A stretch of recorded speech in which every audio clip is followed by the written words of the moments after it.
Some of Hollywood's most famous horror movies are known for their jump scares and positively unnerving shots, slowly adding up to a truly terrorizing crescendo. However, one of the most classic means of inspiring horror in people has always been the kills. While the frequency of using kills in horror movies has drastically reduced over the past 2 decades, it's still an effective tool used to give a chill to the viewers. In today's video, we will look at 13 horror movies with the highest kill counts in Hollywood. Before we get into this list, we have a very small request. If you like our content, please support us by subscribing to our channel. This is a small click for you, but for us, it means a lot. Thank you. Let's begin.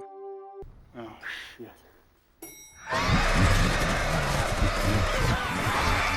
The Cabin in the Woods, 2011. This innovative comedy horror film, directed by Drew Goddard, has been a favorite among horror movie enthusiasts for over a decade now. The story focuses on 5 teenagers, Dana, Holden, Kurt, Jules, and Marty, who spend their weekend at a cabin in the woods, as the movie title suggests. While there, they are unknowingly roped into being part of a certain ritual controlled by a pair of scientists. These scientists manipulate them into acting out of character, eventually leading to their deaths. As the teenagers are killed one by the zombie hillbillies guarding the cabin, the other characters must figure out the person responsible for this spectacle. The best way of describing this movie would be its self-proclaimed subtitle, You Think You Know the Story. This movie is a treat to watch thanks to its intricately woven plotline filled with clues that aren't very apparent to the first-time viewer. The movie's direction makes it a point to take the existing stereotypes in horror movies and turn them upside down, making it refreshingly and surprisingly original. The successful meshing of 2 seemingly opposite genres, specifically comedy and horror, make the film different. Counting the significant kills in this movie, we're arriving at an astounding 6.87 billion deaths, thanks to the movie ending with the destruction of humanity.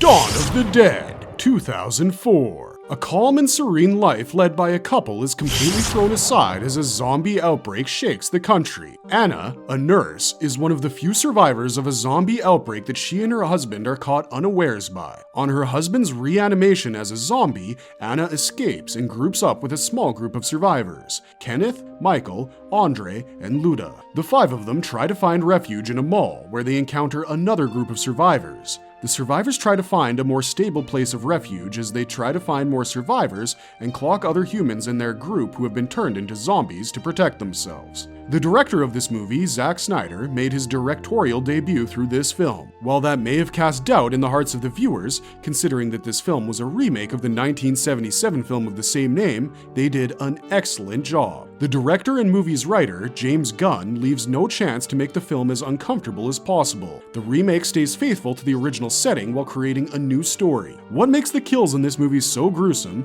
peaking at 200+ deaths, is that many of them are ordinary people that we all relate to before they are turned. Luda, a pregnant woman and Andre's wife, is scratched by a zombie as they break into the mall. Her death and the subsequent events are heartbreaking to watch and make viewers uncomfortable as it shows them what lengths humans are willing to go in order to survive. Whatever you've done, I know there is good in you.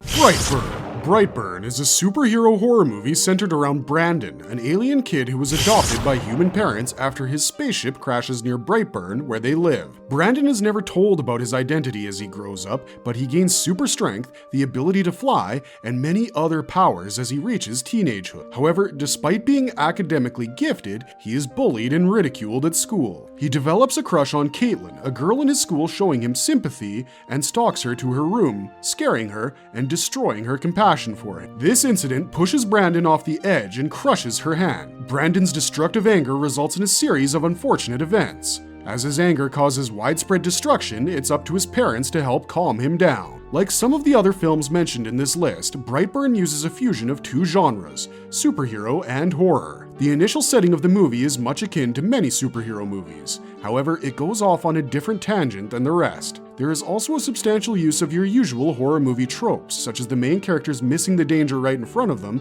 which we see especially with Brandon's mother, Elizabeth. Even if the number of kills in this movie isn't as high as others, they make up for it with the extreme gore in which they're portrayed. This movie peaks at 274 deaths.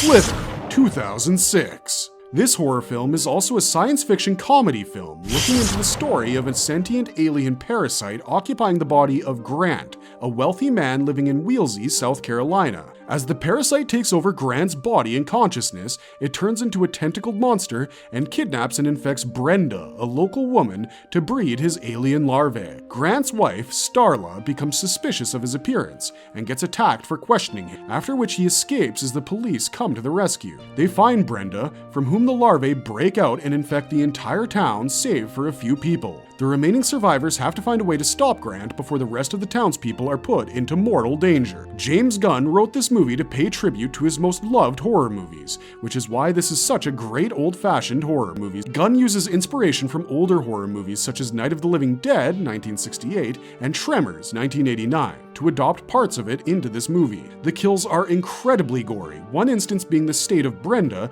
who was abducted by Grant to breed new larvae. When the police found her, her body had bloated up to an inhumane size and her stomach burst open as the larvae made their way out of her and infected the population in Wheelsey. This movie arrives at 127 kills, a bit lower than other movies, but still high nonetheless.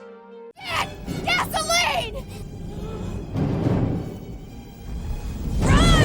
Hellraiser 3: Hell on Earth, 1992. This 1992 supernatural horror film was the third part of the Hellraiser series. The film begins where the second movie left off, with Pinhead, who is a certain kind of demon called a Cenobite, splitting into two selves. One is that of its former human self, Captain Elliot Spencer, a general in the British Army during World War I, and a form of his id, which takes on the appearance of Pinhead. While the former self is in limbo, the latter self, Pinhead, is trapped in a pillar. As the pillar comes into the possession of J.P. Monroe, the owner of a popular nightclub, Pinhead forms an agreement with him to gain more victims. Meanwhile, Joey Summerskill, a reporter, learns about the pillar and that solving the puzzle box that comes with it is the only way to send Pinhead to hell. Unlike the other two films, we see Pinhead being a lot more involved in this film, with the audience coming to know more about where he came from. This backstory is what ties the franchise together. However, this third film was less well received than the first two, with many fans of the first two movies saying that the plot seemed like a means to make the story unnecessarily long. These reasons led to the movie's short-lived success. Despite that, the kill count in this movie is the highest out of the three films,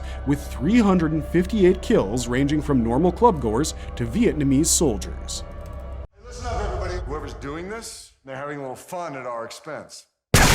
The Belko Experiment, 2016. Take your typical office setting being turned into a ground for a massacre. That's what The Belko Experiment is all about. Once again written by James Gunn, this movie follows the point of view of Mike Milch, who works at Belko Industries. On entering their office building on what seems like a normal day, the employees of Belko are instructed to kill 2 of their co-workers each. 2 of your fellow employees within the next half hour.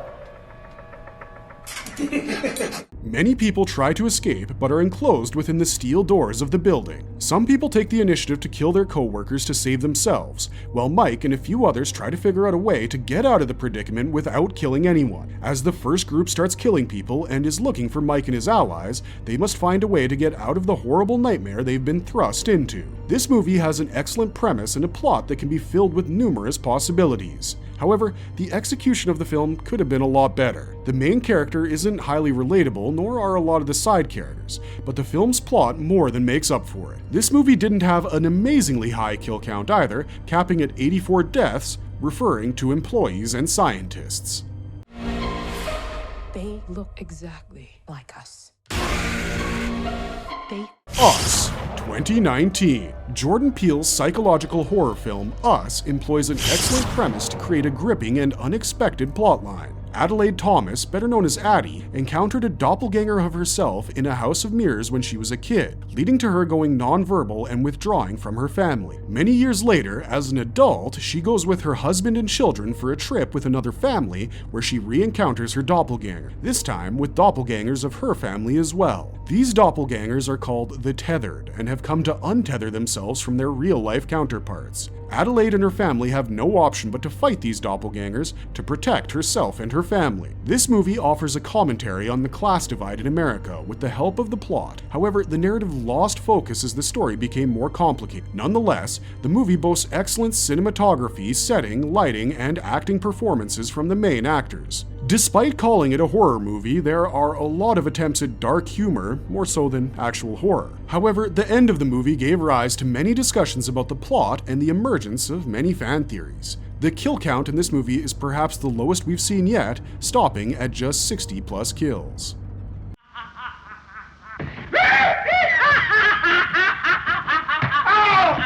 The Invisible Man, 1933. Borrowed from H.G. Wells's The Invisible Man, this science fiction horror film is an adaptation which tells the story while staying faithful to the original novel. The film is about Jack Griffin, who discovers the means to turn invisible while researching a drug called monocaine. He takes lodging at an inn in Epping, wearing bandages and sunglasses. When his fiancée searches for him, who is the daughter of Griffin's employer, they find Griffin's notes and figure out that on gaining the power of invisibility, Griffin is driven insane by monocaine and is plotting to commit heinous crimes. This movie is a classic in horror movie circles, primarily for bringing the movie's sci-fi elements to life back at a time as early as 1933. The terrific performances of the actors include Claude Rains, who does an excellent performance with his voice since he is under bandages most of the time. There is also a significant number of comedic moments in the film, making it harder to believe that this is strictly a horror movie. The number of kills in this movie comes up to 105, apart from many other deaths. Dr. Kemp's death is one of the more cruel deaths of all, with him being tied to the front seat of his car and then pushed down a cliff.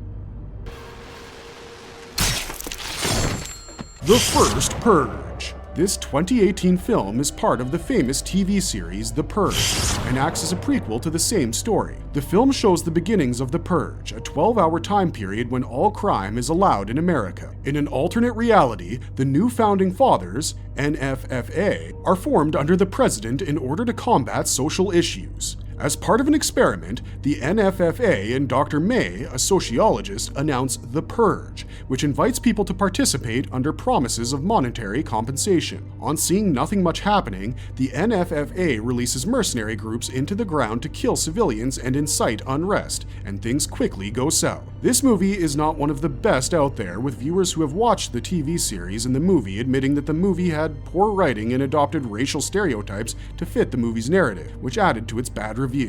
However, this film managed to fill in some of the gaps from the other films, answering some of the persisting questions that arose towards the beginning of the franchise. Throughout the film, we see people getting killed in gruesome ways, such as being shot, run over, or dragged to death, bringing the movie to 133 counted kills. Creepy Carrie! Carrie, 1976. Already well known as a novel by Stephen King, Carrie is an American horror film directed by Brian De Palma. Carrie is a teenager with telekinetic powers who is constantly bullied at the high school she goes to, and is the daughter of an extremely religious mother. When Carrie gets her first period at school, she is tormented by her peers, who throw tampons at her, chanting "Plug it up." Carrie, who has no idea about menstruation, is bewildered and tormented at home by her mother, who says that her period was born out of sin and locks her up in a closet as penance. When her bullies are suspended, one intends to get revenge on Carrie by planning to douse her in pig blood on prom night by electing her as prom queen. As Carrie is pushed to her limits, the night turns awry, resulting in absolute terror. This movie may be one of De Palma's most versatile films, showing his artistry, and the same goes for every actor in the film. Sissy Spacek, who acted as Carrie, isolated from the rest of her cast and covered her room with religious images to better embrace the role. Every element of the movie was carefully picked out to make the terror slowly build up, making for an absolutely terrifying last 20 minutes. The prom night scene was crafted very well to convey the premonition of something sinister about to happen. The red tint in the entire scene also foreshadowed the events about to unfold. The image of Carrie bathed in blood and the kills that happen afterwards are pretty unsettling and gruesome to watch. This movie has 73 kills, which may not be much in number, but the gore more than makes up for it.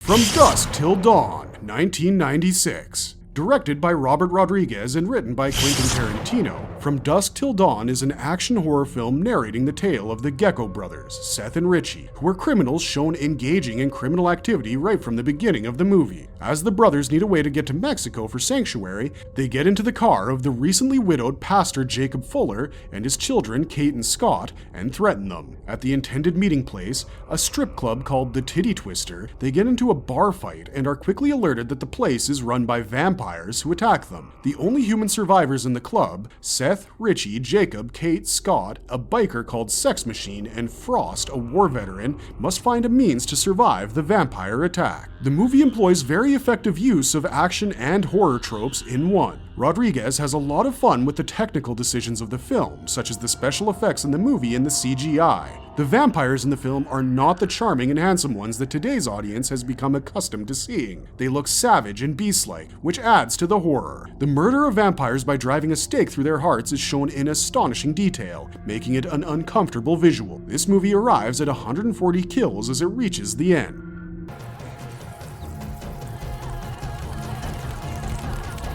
The Mist, 2007. Another movie adapted from a Stephen King novel, The Mist recounts the story of David Drayton, an artist and his family who are encountered by a mist taking over the lake. When he and his son go to the nearby supermarket to gather supplies, the mist moves into the entire town, and they are warned by Dan Miller, who lives in the same town, of the dangers that are in the mist. The supermarket is closed down by managers Ollie and Bud, but some fail to acknowledge the warning and go out into the mist, getting captured by mysterious creatures. As they stay in the supermarket for refuge, David and the other survivors must figure out a course of action before the creatures take them over. This film does an excellent examination of the effects of fear and how it affects our communities as we are left in uncertainty, turning to institutions such as religion to place our hope in. The cinematography, direction, and script from Frank Darabont are done very well, which makes this a great, coherent adaptation of King's novel. There is also not a lot of gore or killing, but despite it, the movie manages to invoke the same sense of terror that would arise from people if there was any. Stephen King himself admitted that he was genuinely terrified of this adaptation of his novel, which Darabont took as a massive compliment as a filmmaker. For the same reasons we mentioned here, the kill count is extremely low, 34 kills for a 126-minute film.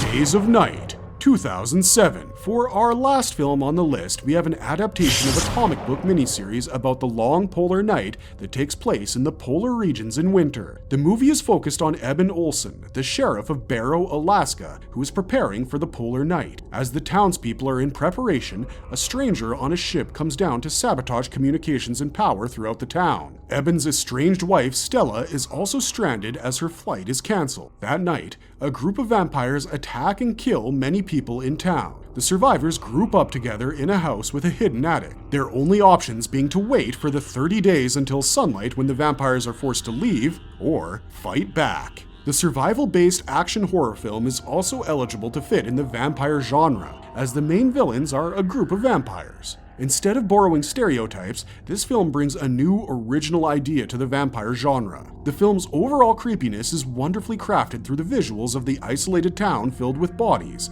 the 30 days of night ensuring that the people are always in danger from them until the night is over makes it even more scary. The gore in this film is also highly graphic, ranging from a severed head being pulled to pieces by a vampire to the image of a kid who takes on the predatory form of a vampire feasting on people. Therefore, as expected, this film's kill count gets up to 117 counted kills. When it comes to a horror film, multiple elements contribute to the horror and pleasure that the viewers feel. Sometimes, the special effects used in the movie to bring fictional elements to life hook people in. At other times, it's the jump scares that do the trick. In a similar fashion, the kills in a movie have a way of unnerving people as well. The films we mentioned today are all written by excellent writers and directed by talented directors who help bring that writing to life with stunning accuracy. We hope these films will positively scare you to pieces, as they promise to do. Happy watching. That's all for today, but if you liked our content, don't forget to leave a like and subscribe to us if you haven't already. Have a good one,